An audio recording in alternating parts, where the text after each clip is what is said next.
You're listening to Civic from the San Francisco Public Press. On this edition, we'll look back on a historic and devastating eviction and hear from people who lived through it. And we'll visit the community center that occupies that space today. I don't think I've ever forgotten what happened and the events leading up to the eviction night. You're basically like kicking your grandpa or something out the door and with no remorse. In the International Hotel, this was the first generation of Filipinos, and so it became a community, even though they were itinerant. I'm Laura Wennis, and this is Civic.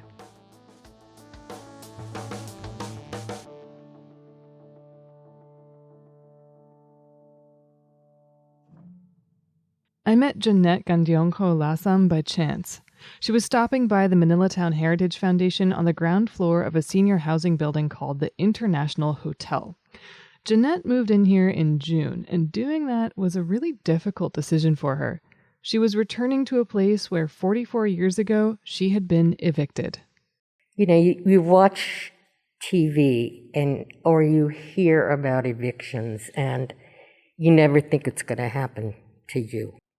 I know that the eviction of all my friends and myself was highly traumatic.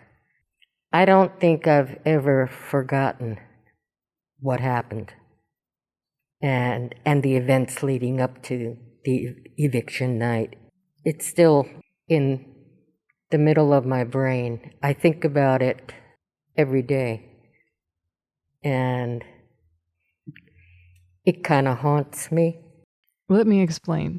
This building on the corner of Jackson and Kearny is the second iteration of the International Hotel. It was a residential hotel with small rooms affordable to low earners.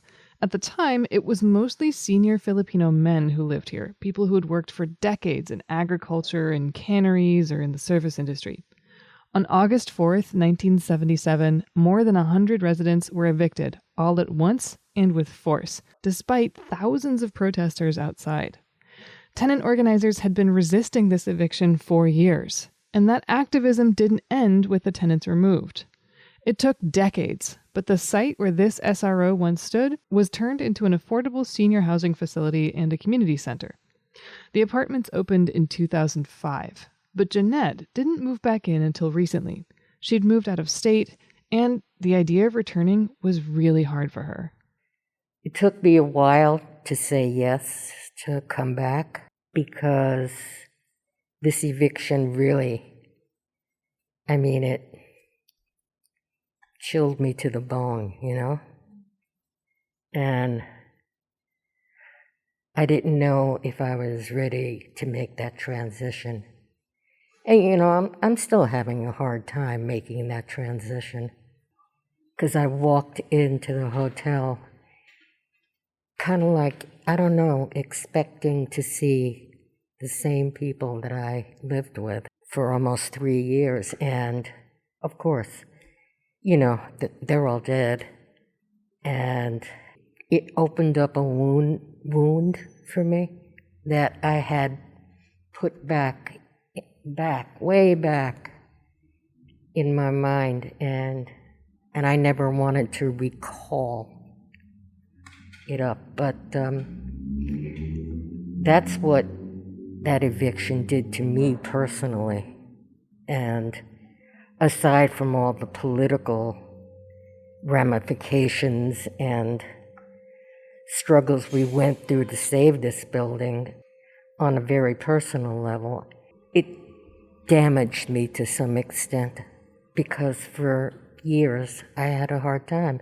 I wouldn't come down here for any of the anniversaries on August 4th. I just couldn't do it. And then I moved out of state and then it made it easy. It was a good, okay, I can't possibly come, But I did make that decision finally, and I'm here. And it's a real change from what we used to live in. And I'm glad. I'm happy. I'm happy that This building got erected. The people eventually won, after how many years, and now I'm back. So To understand the significance of this eviction, you have to know a bit about what the International Hotel was, who lived there, and what was going on at the time. It was the last holdout of what was once known as Manilatown, a 10-block stretch with thousands of Filipino residents. The city was in the midst of redevelopment, which was targeting and removing several communities of color, having labeled them as blighted. Manilatown was being systematically erased, and the International Hotel, full of elder Filipino men, was slated to be torn down. I got some more of this context from Dr. Estela Habal, a professor emerita at San Jose State University. And at the time of the eviction, she was also an activist working to keep the tenants in place. The Filipino community is very unique in this sense because what most people don't know is that the U.S. colonized the Philippines. Right. After the Spanish-American War, Spain relinquished its colonies to the United States. The Philippines was no longer for the Filipinos, it was for the Americans. And so they started exporting labor, cheap labor, to the United States to work in agribusiness. So they came in as U.S. nationals. So these were like itinerant workers working with the harvest and when the fish would come in Alaska and Seattle. And so they would then, during the off times, not harvest, they would then move to these places like San Francisco, Los Angeles, Stockton, hubs, where they can then get domestic service jobs. And a lot of them were also students, or wanted to be students, but they couldn't really keep it up because the work was so grueling. And many of them would stay in these hotels like the International Hotel. So today they're called single room occupancy, SROs, but these were just small hotels at the time.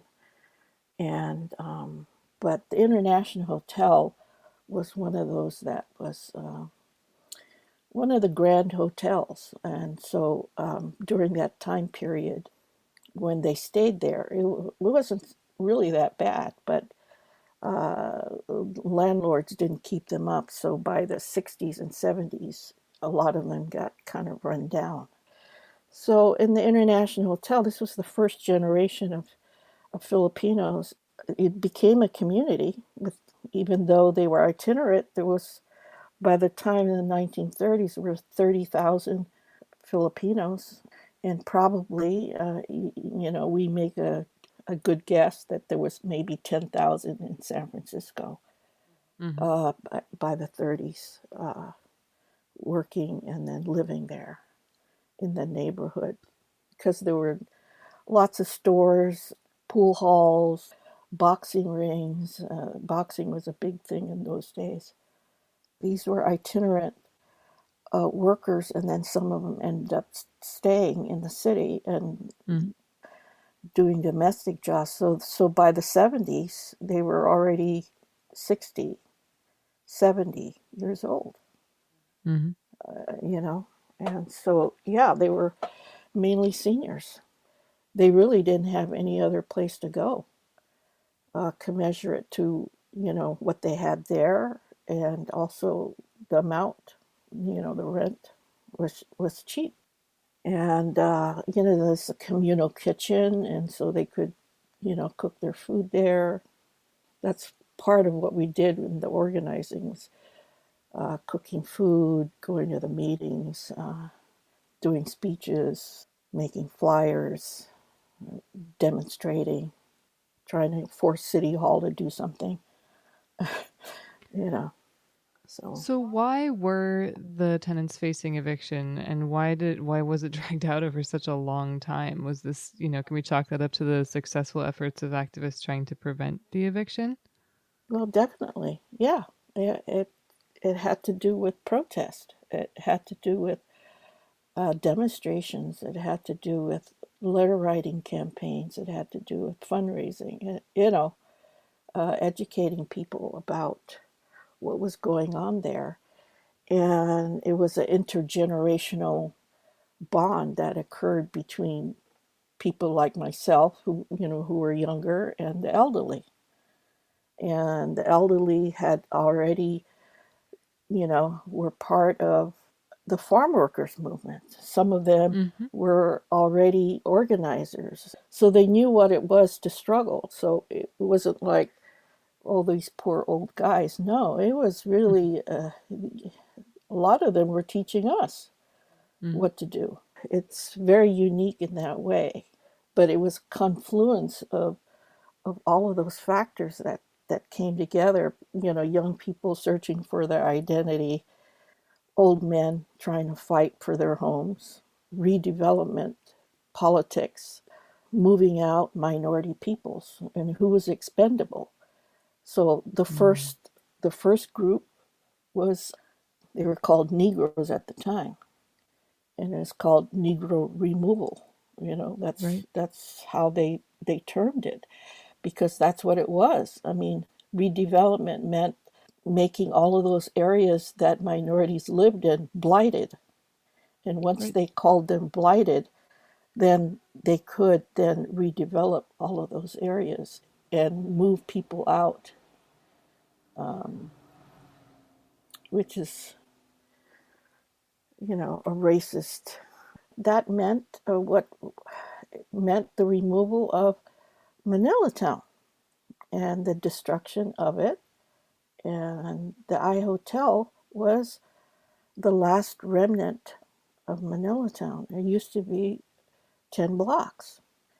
And Kearny and Jackson at the very end there, butting up against North Beach and Columbus. That was the last block. It became kind of like a political touchstone because it was the last block. Yeah.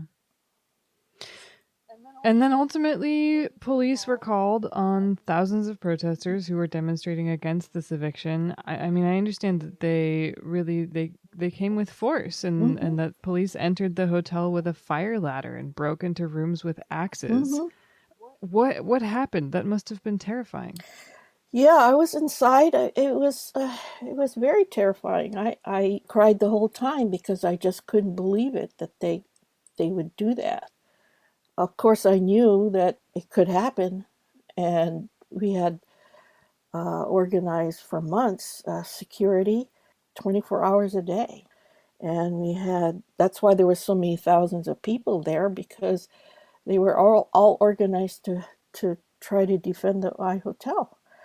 So that was the line that was drawn there. And so they knew it. And so they brought in the full force of the police and the sheriff department, and fire ladders. I wasn't outside, but the people on the outside who were defending the building were stomped on by police horses. That's absolutely terrifying. But yet, they continued to stay in line, and they were, some of them were beat. So it was very terrifying at the time. So we were inside, Emil, myself, and Jeanette, and with hundreds of people inside also, trying to prevent them from going up the stairs. But as you said, they came through the ladder from above and then broke the windows and then came through that way. Wow. But eventually the line was broken, from the horses and the batons, and in front. So outside, they were able to then open the doors and then pull people out, who were inside. I'll let Jeanette describe what happened next. She's the international hotel tenant who recently returned to the senior housing, now on the site of the old hotel. They promised us immediate housing. You know, they were going to put us up in another hotel. Did they? Not right away. So we're sitting there. We all were at Portsmouth Square at 5 o'clock in the morning with this fine mist, you know, from San Francisco fog and it was only through the good graces of another community organization that we were able to go to their place, and they got mats, and we all laid down and we all fell asleep because we were up the whole night. Right. You know, but it took a while for the city to do anything when they said they were going to. And then when we came back, like the following day or the day after, all our things were out on the street. They had just gone in, you know, and of course a lot of people's stuff got stolen by the people who cleaned out their rooms. It was just all here. And then there was no help. We were responsible for taking all our stuff, you know, with us. And, you know, nobody had cars. You know, it was just, it was hard. It was really, really hard. And finally, we got put up at I think it's the Stanford Hotel. It's still there. It's on Upper Kearny. It's not in Chinatown or Manilatown, and it just wasn't the same. And then many of the tenants, myself included, we began to go our separate ways, and so that community that we once had totally disintegrated, and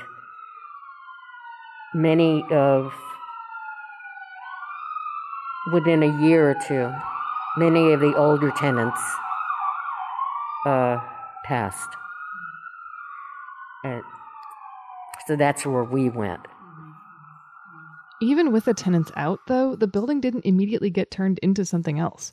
It stood vacant for about 2 years before it was even demolished. And even after that, it took a long time before anything new happened at the site. Here's Dr. Estella Habal again. It's just a tragedy all the way through, you know. And so after it got demolished, it was a hole in the ground for so long, you know, 25 years. And, you know, there were development plans for it, but, you know, Moscone was assassinated, right? Right. Or, you know, killed. And so Feinstein, who you know became mayor after him, that took over. She developed a citizens advisory committee, kind of like a watchdog committee, to watch that site. And so and for each administration, you know, I don't know who was Jordan, and then Willie Brown finally. Then there was many plans that were forwarded to get that place developed. And ultimately, that is what happened, because the I Hotel, you know, today, as I understand it, is both home to a community center, the Manilatown Heritage Foundation, as well as low-income housing for seniors. Yeah. Mm-hmm. What did it take to make that happen? Well, a coalition of forces. The upshot is that we persisted. 77 is the eviction, August 4th, 79, you know, demolition, and then 25 years after that. But in between, in the 90s, Al Robles, who was part of the Citizens Advisory Committee, got some of the Filipinos together again. And so in the 90s, I became part of it. And then we formed the Manilatown Heritage Foundation. And, you know, at one time, even Rob Bonta, who's now the Attorney General of California, he was part of the board. the Manilatown Heritage Foundation. And all the community is still organizing to make sure that our legacy was still there. And so with the coalition with the Chinatown Community Development Corporation, they had already developed a nonprofit organization that would develop properties. And so Manilatown Heritage Foundation, CCDC, and then they formed a corporation, Chinatown Housing Corporation. So that helped to continue the struggle for housing there. And finally, St. Mary's wanted to have a Catholic school. That was the site that they wanted. And so there was a coalition. We were able to gain the housing with the help from the city and the Manilatown Heritage Foundation. So we all pulled together, and it's a 15-story building, 104 units. Those units are there today, as well as the Manilatown Heritage Foundation in the ground floor. Step inside the community center and you'll be surrounded by pieces of history juxtaposed with contemporary art, like portraits of the Manongs. That's a term of respect and endearment for elder men who lived at the hotel. I got to take a look around with Eleanor Fernandez, executive director of the foundation. This is a model of how big the rooms that the Manongs lived in at SRO, and how you can, so we try to make it like a museum, like interactive, right? So this is how much space they had to live in. That is not a lot. Right. That is like if I close the curtain that marks this space. Right. I mean, so we're trying to like say, so that's their window, one window that they can look out of. Books, paintings, sketches, and photographs are on display. Walk a little farther inside and you'll see a large array of gleaming instruments. So we have like musical events here. We have a house band called Autonomous Region, who they do community cultura. We call that the programming. And also they do kalintang music, which is traditional Filipino indigenous music. And it involves a lot of like drumming and gongs. And it's very special work because you have to really know like the ceremony and the dress, and it's very respectful, and a part of that too is we want to present arts and cultural with the pre-colonial kind of like arts and present that to the community, but in a fun way. The Heritage Foundation will be marking the anniversary of the eviction with a commemoration on Wednesday. For Eleanor, that means remembering what happened and the impact that it had, but also underscoring the resilience and the joy in that community. It's a solemn celebration because of what happened that day, but also we want to celebrate our ancestors' resilience, their determination. And during that night, I think a lot of people didn't know what impact that particular night would have, because they didn't know. A lot of it has to do with the Manongs' hard work, being there, working as either farm laborers or fishermen in Alaska fisheries, or just being manual laborers, or people working in hotels or doing service jobs back in the day. And they were men that were basically kind of forgotten because they weren't allowed to marry during that time because of segregation, racial miscegenation laws where they couldn't marry like white women, or they couldn't even bring their own families from the Philippines. So they're basically alone, but that shows the resilience of my people, the Filipino Americans. I think that's just in their nature too, to kind of just reinvent themselves, come in as immigrants, work hard, nose to the grindstone, be humble. But at the same time, I feel like now that I'm here in this position and in this role, I would like to take it further where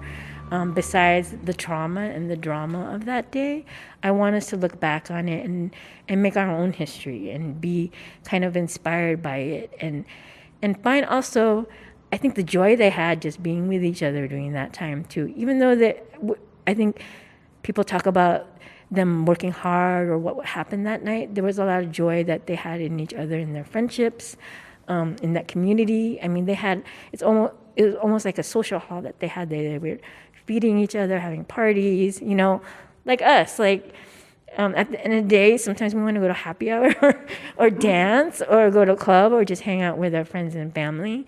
So I think I want to highlight that part of that history too, here.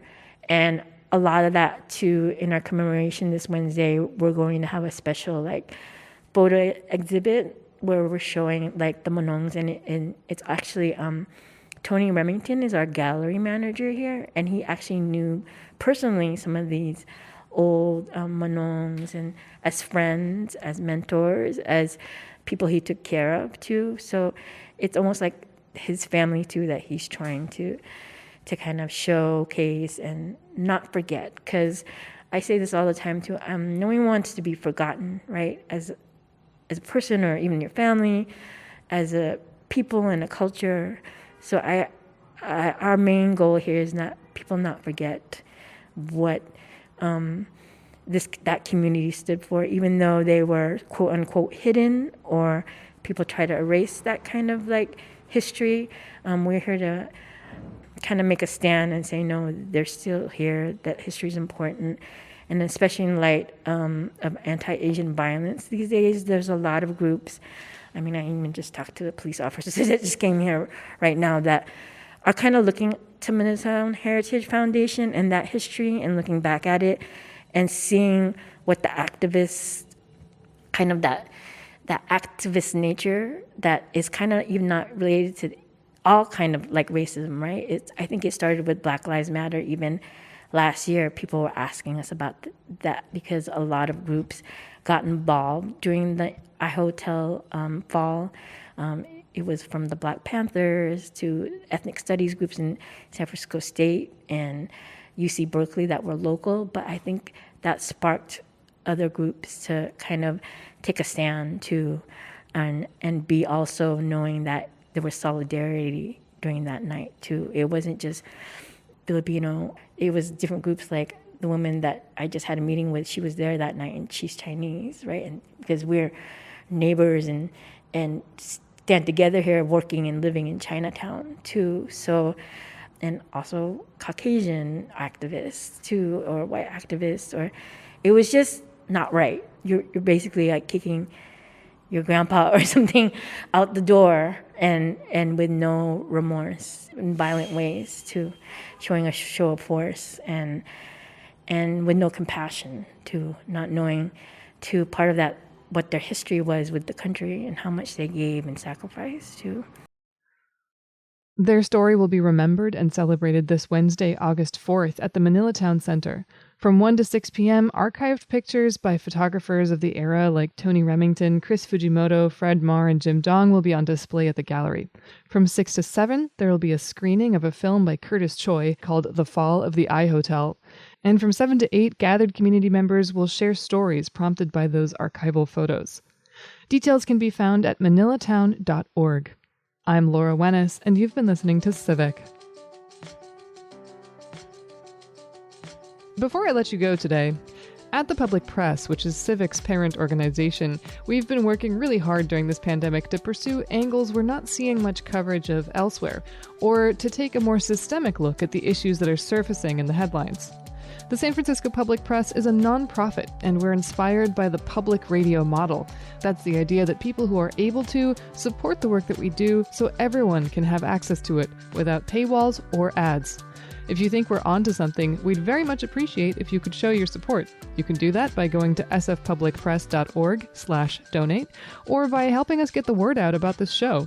Subscribe on whichever podcast platform you use, or leave us a review. It really does help, so thank you.